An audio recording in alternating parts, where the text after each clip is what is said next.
Hi everybody, welcome back to This is Powerful with me, Paul Scolford. In this podcast, I speak to some incredible people about mindset, mental health, addiction and recovery. And I share my own journey throughout these conversations. So whether you're on your own path of self-discovery, recovery or transformation, inspired by human stories of mental resilience, or supporting someone who is struggling with addiction, make sure you follow and subscribe to This is Powerful.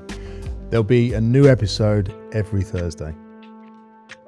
In these episodes, we will be talking about drug and alcohol misuse, suicide, sexual abuse, and some other heavy topics. So please take care when listening. Hi everyone, this is a special episode of This is Powerful. We thought it'd be good fun to put together a bunch of our favourite nuggets of information and gems of experience that our guests have shared along the way. Here's some great advice, and there will be highlights of some of my favourite moments from the podcast so far. I understand trying to build something with my father, and there's something about a son and father. You just want them to like you, you just want them to be your buddy. You just want to have that relationship and whatever. And and it's tough when it's not that way. Yeah, for sure. And I think that's probably, it's great to sit here and see you talking as you are. I get emotional because I can feel like stuff, but to go through something like that it's pretty powerful. It's a strong mindset, even though in the beginning it must have been pretty tough. Yeah. So did it just send you off down the same sort of road of partying and things? One thing before we go, I like that though. How cool is that you can reach a point in our lives where we can sit here as dudes and talk about that? Because it's not very common, I don't think, you know? I think when you can come together, there's so much male bravado, who cares, no one's coming. I get it. We have to solve our own problems. Yeah. But there's also people that want to provide a value for someone else. They want to be there to support for someone else. And I think that, you know, as little of a part as we may play, we still want to play a part of sharing stories and sharing stuff, although it might make you emotional, although it might make you sad and fucking fuck, yeah? Wish they didn't die, wish it wasn't the case. But if we can share these thoughts and these stories to tell the next person, you might be going through it now, but it'll be okay. Yeah. Sorry, when I saw you say that, that got me going as well, because it's beautiful sometimes. Yeah, you know? No, it's important. And I really believe that because I was brought up in a pretty tough environment where you go through it, you're resilient, you don't care, you don't show your feelings, you just muscle through. Yeah. But having been on the other side myself, going for rehab and literally hitting a brick wall and having to make a decision from, do I take my life? Yeah. Because I fucked everything up? Or do I start again? Yeah. And can I be that person? And I had that moment of my life flashing before me and everything and thinking, I can't be that guy. For some reason, I'm here. At that moment, I'm feeling fucking useless. Yeah. But I know I've got something in me that maybe I can do something for someone else. Yeah. And that drove me through, like why we're doing the podcast today. It's important for someone sitting at home on their phone somewhere to listen, to be able to open up. I know that it's a stronger thing to have vulnerability. Yeah. You know what I mean? And have resilience for the feelings, not hide them. Yeah. But take them on board and go. Like a boxer in the ring, you have to take a few punches while you're giving a few. And you should want to handle it. You should want to be like, no, I can deal with this as a man. And there's roles that we play as men that should be that way. Stand tall, stand proud, I'll deal with it. We'll handle it. But then also when it comes to, do you stay silent and fucking kill yourself slowly? Or do you say, no, I wouldn't mind healing some people around me along the journey as well? You know, and I think nowadays as well, that's a lot more open and acceptable because people, hopefully, not to say like us, but people might want to make people more aware of it because the old school didn't. You know what I mean? No. Your dad, my dad, fuck that. It wasn't even an I love you. It was sitting at the bar, quiet, shut up.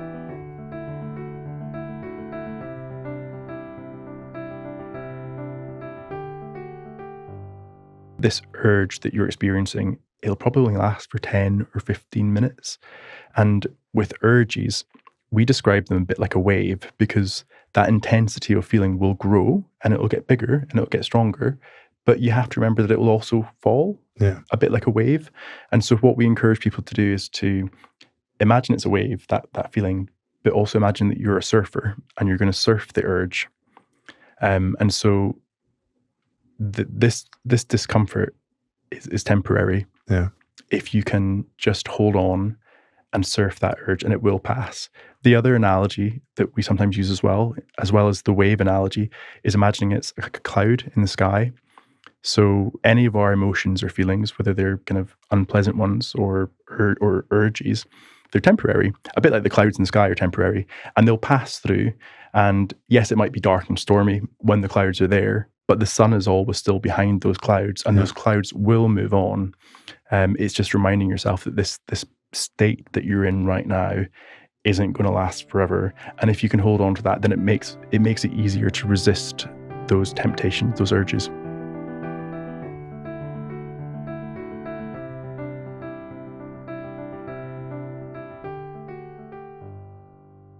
When did you realise that I think I've got a problem here?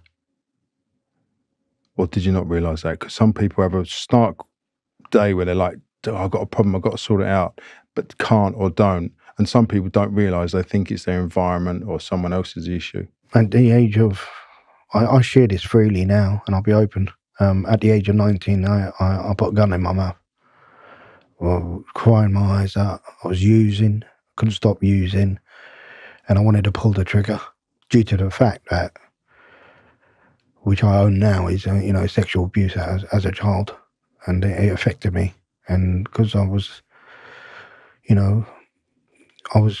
looked up to in different points of the criminal stuff I did, and I couldn't talk about the damage it done to me. Yeah.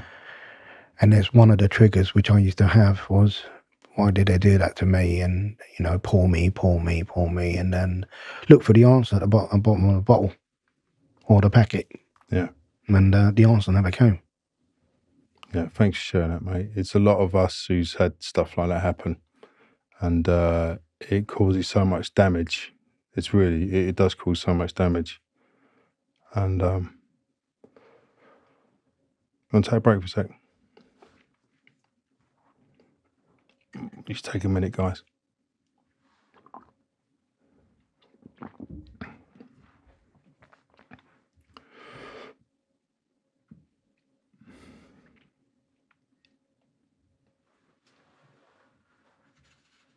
Do you want tissue, Vinny? Go on, mate.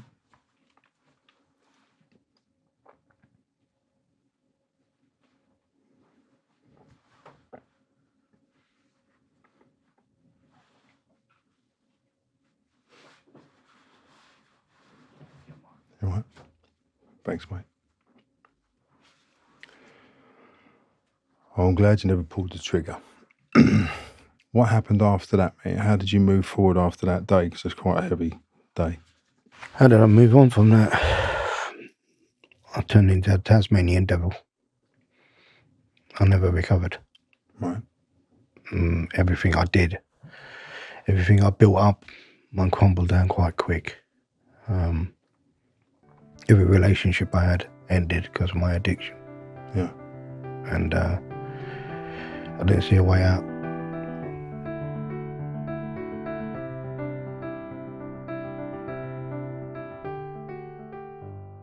So do you have any regrets? Yeah, I do. I sometimes feel that I have to still mourn and grieve the Carol that wasted all those years and that didn't give my children what they needed. I feel quite emotional. Yeah. I mean, it's an emotional topic. But now, do you feel that because you can be present with them and honest yeah, and I mean, stuff, it's great. Yeah, I mean, I'm grateful for my grandchildren, and one of them's never seen me drink, which is amazing. great. That's the one that done my eyelashes. That's all right. Do you want a tissue? No, I'm all right, thank you. Yeah, I'm frightened the eyelashes might come off. They look lovely. I'm quite jealous of those eyelashes, Carol. I've never had them before. Mine are getting faded as I get older. I don't know why. I don't think men are meant to have them, Paul. All the old movie stars had them, Carol. Oh, did they? Okay, let me shut up there. Not going to dig myself a hole here. Not that I'm comparing myself with a movie star. What makes you happy today? What makes me happy is I still go into schools. I go into secondary schools as a volunteer now, because obviously I'm a pensioner. Yeah. I love working with children still. And where I live, big big people, like adults and children, call me Nanny Carol where I live on an estate. I've come from poor. I've come from no money. I've never had a lot of money, if you know what I mean, and I'm quite happy with that. But what I do is whatever I've got, I'll share, and it's just such a rewarding feeling. And then for those kids that are really going for a really hard time, I try and talk them out of getting into the gangs, and taking things off them. Like I've taken knives off a couple of boys before. Yeah, it's like, you don't need to go down this road, because if you hurt that person, you're going to end up in prison. Yeah. And I know, by the grace of God, I never ended up in prison myself, but I got arrested a lot when I was drinking because I was crazy. But, I just, the adults call me Nanny Carol. They come down, can you help me, Nanny Carol? This has happened, or that one's hurt himself, or anything at all. I'm there today, like, for the community. Yeah. And my daughters have done well because they've gone out and done great things in the community. One of them does. One's a matron in the community. One's works at Great Ormond Street. My girls have done amazing because I gave up the drink. Yeah. But if I hadn't, they wouldn't have gone to university, because they was at school when I was doing this. That's incredible, because you've broke the chain. I have broke the chain, and then my son unfortunately did have the same as me. But, out of 3, I've got 2 that didn't pick it up, the alcoholism and the drug taking. That's amazing. I'd like to be called Granddad something when I'm older. But that's lovely, isn't it? Nanny Carol, yeah.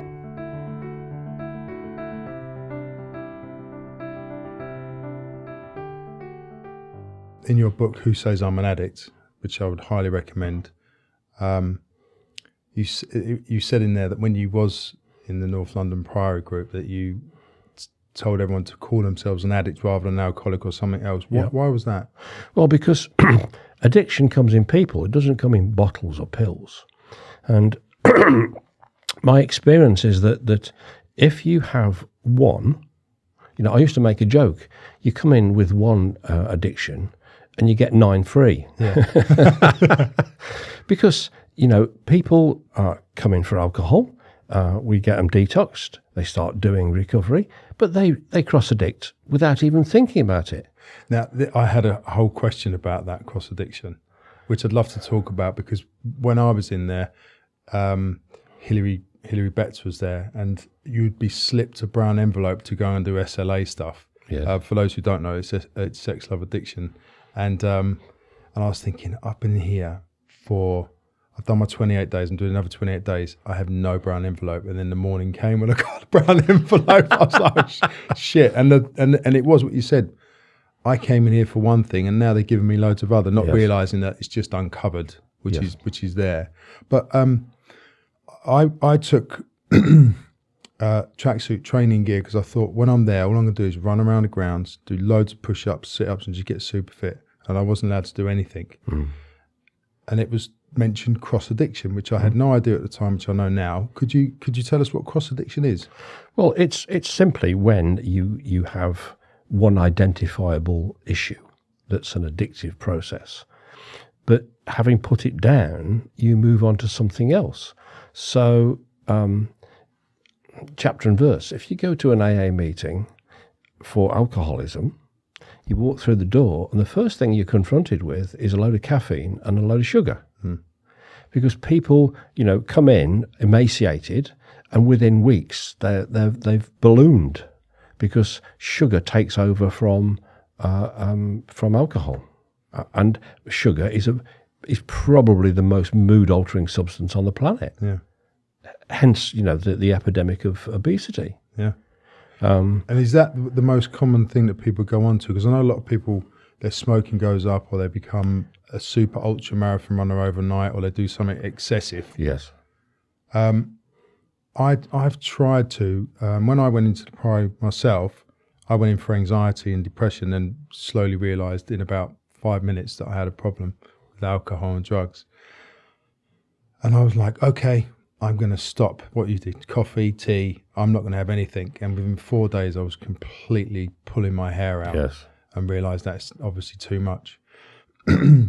On long-term recovery, what's the kind of goal? So for me personally, I've tried to be non-addictive, because I used to be addicted to the gym prior to coming to recovery, and I've always been scared of being addicted to something and just getting too much into it. Yeah. And I switched to smoking when I came in for probably 7 years of my recovery, and I found it really hard to stop. When that stopped, food came up, and it's been a journey. There's not a perfect recovery, but what is the sort of average journey for someone to come in to keep yourself from being addicted, if that's the right terminology? So this actually hits on my core belief, and after 10 years in recovery and running the Priory, we were getting lots and lots and lots of relapse, and it happens in most treatment centres. And I couldn't figure it out because, in the treatment centre, people had really good recovery, but then they go out and relapse, and I couldn't figure it out. And then someone suggested to me that there was this lady in Arizona called Pia Melody who had a relapse prevention process. So Hillary went out as a sort of ambassador, came back and said, "You've got to see this. You've just got to see this." So I and Adela and Trish all went out to Arizona to do what's called PIT training, PIT, post-induction therapy. It's an immaterial term. What it means is looking at where it comes from. The root cause of the addiction, you mean, yeah. Yes. And my core belief now, having sort of been in the process for quite a few years, is that all psychological issues emanate from childhood, all of them. If you come into a treatment centre and you get well from the addiction that you're presenting with, but you don't deal with the core issue back at 5 years old, then you're setting yourself up for more pain. Because if you take away the substance that's a coping mechanism, that's all it is, a coping mechanism, and you don't do something to assuage the feelings that emanate from childhood, then you're going to be in lots and lots of feelings that are very uncomfortable. Yeah. And then you try something else, and then you stop that, and then you try something else, and you stop that, and you're backwards and forwards. But none of it actually works. I actually believe that 99% of therapy is barking up the wrong tree, because they deal with a presenting issue, not the issue. Yeah. Does that make sense? 100%. It's like having, you've probably heard this before, but it's like having a cold, isn't it? If you take away the runny nose, which is a symptom of cold, you still have a cold. But if you get rid of the cold, you don't have a runny nose. Yeah. Well, if you have a headache and you take a pill for it, you're not actually dealing with the cause of the headache, you're dealing with the symptom.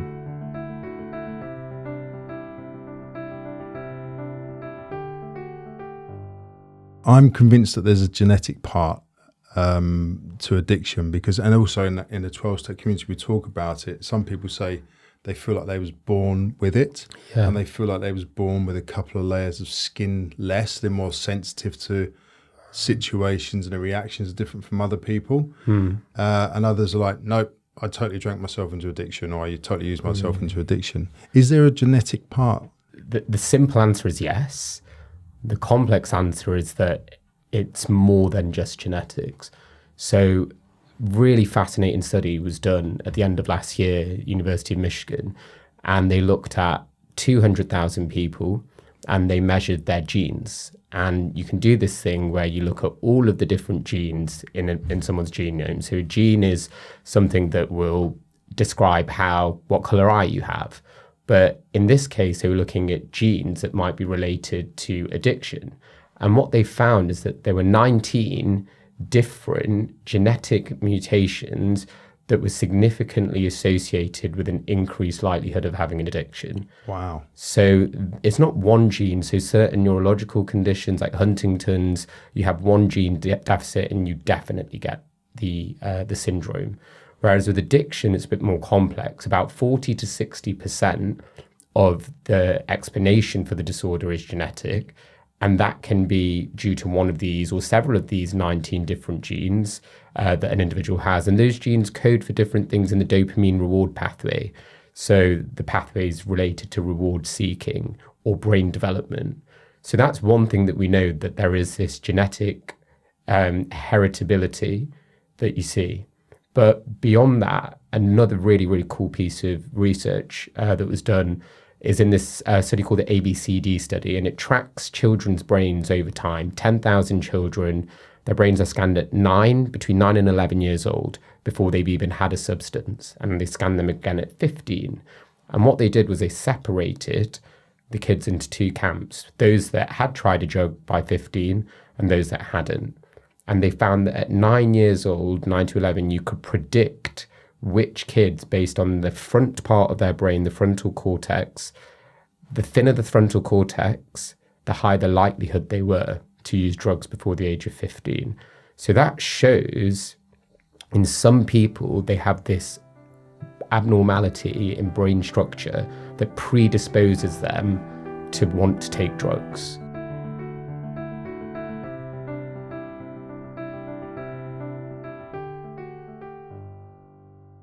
In a funny way, I always believed in God. I really did, because my grandmother was a staunch Catholic for her sins, bless her. It was all water from Lourdes, and there were so many pictures of Jesus on the wall. I thought he was a relative. You know what I mean? Very religious, very religious. Water from Lourdes. Yeah. But there was a desire. I mean, I used to pray to get the cannabis home. If Father God, if you do this, I'll never do it again. You know, and it was like, no, but that's the belief. And we was, you know, the people I was with, tough guys. But when we used to have a meeting about money or things like that, I used to say, right, all sweet, hand up to God. And they'd all go, what? I go, hand up to God. And everyone go, and in the end, they'll go, hand up to God. So it was always a bit of a flavour for me.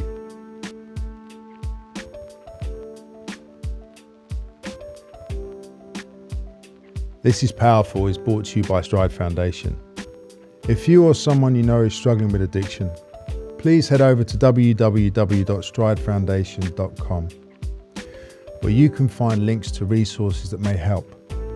You can also donate. Please make a donation. It will help us bring to you more episodes. Please rate, follow, and subscribe to the show. Why? This will help the algorithm make us more visible to others who need help. And share this podcast with your family, friends. Head over to social media at Paul Scolfort and at this_is_powerful. You'll get to see what's coming up, and you can get in touch with us because I love hearing about you. Thank you also to my beautiful wife, Dr. Federica Amati, the best producer, Shannon Delwich, to Ebba Long, who does all the hard work in the background. Thank you also to Rian Musa and the rest of the team.